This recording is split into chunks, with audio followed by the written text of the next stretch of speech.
It was one of his favorite campaign rallying cries that Hillary's unsecured email server was putting classified information at risk. But new reporting finds that he's the one who may be doing just that. The New York Times writes, quote, when President Trump calls old friends on one of his iPhones to gossip, gripe, or solicit their latest take on how he's doing, American intelligence reports indicate that Chinese spies are often listening and putting to use invaluable insights into how to best work the president and effective administration policy, current and former American officials said. The piece continues, in what amounts to a marriage of lobbying and espionage, the Chinese have pieced together a list of the people with whom Trump regularly speaks in hopes of using them to influence the president.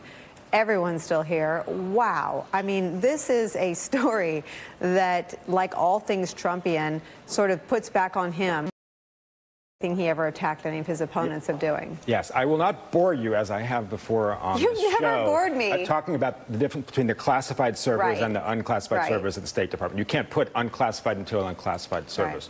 The one thing I would add to the New York Times story is this, and anyone in the intelligence service can tell you this.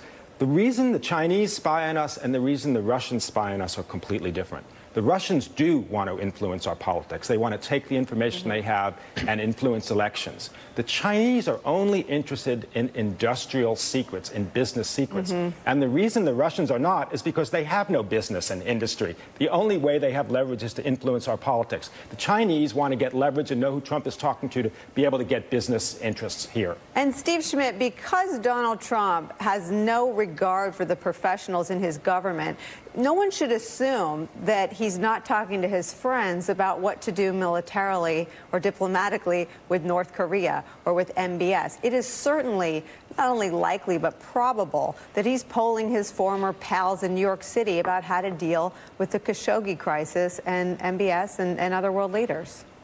No doubt that's true. Look, his incompetence is so great, he can't competently make a cell phone call without endangering the national security of the country.